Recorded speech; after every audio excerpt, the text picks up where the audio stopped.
Isang mapagpalang araw po mga kapatid. Welcome sa Diakonos at ito ang Bible Study number 30. Kumusta po kayo mga kapatid? Ngayong araw po, bago tayo mag-umpisa, I want to appreciate my dear friend and kumpare who sent out a gift.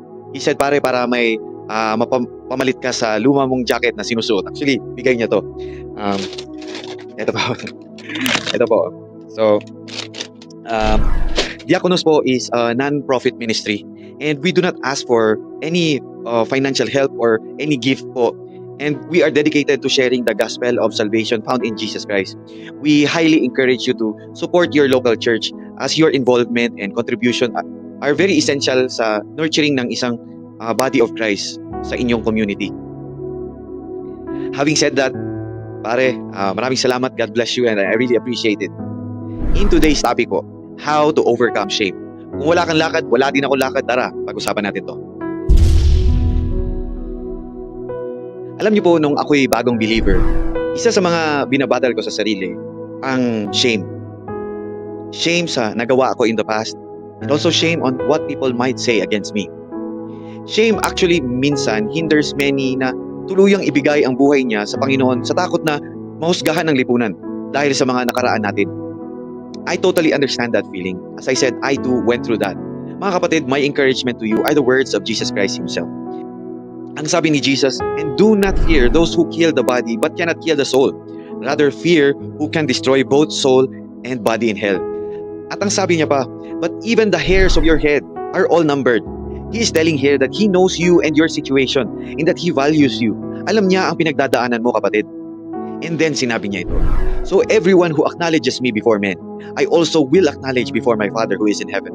But whoever denies me before men, I will deny before my Father who is in heaven." Kapatid, ang mga panghusga ng mga tao at worst may hurt your ego, but they cannot hurt your soul. Ang sabi ni Apostle Paul, "There is therefore no condemnation for those who are in Christ Jesus." Kapatid, here is Paul, a person who is a known persecutor, enemy to the early Christians, a brilliant man, highly educated. He's got too much to lose if he denounces his faith. But after God, through Jesus, showed him the gravity of his sin and the repercussion thereof, he chose to repent and believe even if it would cost him his career.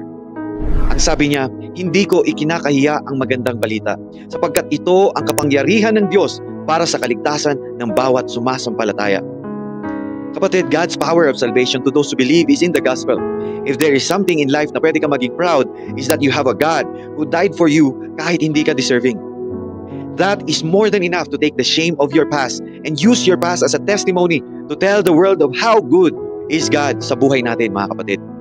So the moment somebody laughs at you and mocks you, remember, you should feel grateful than shameful. I hope you are blessed, kapatid, kasi ako din na blessed. Let's pray po, mga kapatid. Heavenly Father, thank you for your incredible love and grace.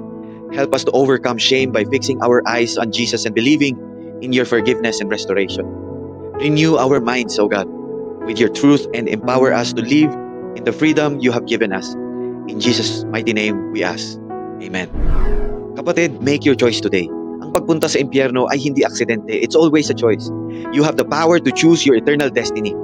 Admit you are a sinner. Yan ang nag-separate sa atin sa Diyos.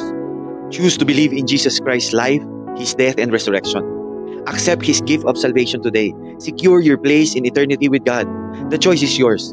Kapatid, choose life. Choose Jesus. Kung gusto mong tanggapin si Jesus, you can pray on your own. Sabihin mo, "Panginoong Jesus, inaamin ko na ako'y isang makasalanan. Kailangan ko ang iyong kapatawaran.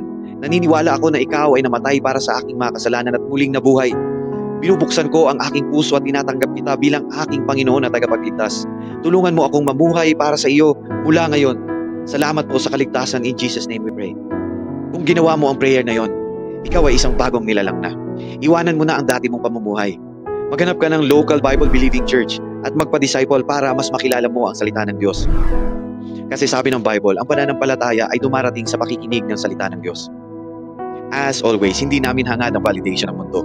We are here to share the hope and salvation found in Jesus Christ. Ito po ang Diakonos, which means servant. To God be the glory. I'll catch you in the next video.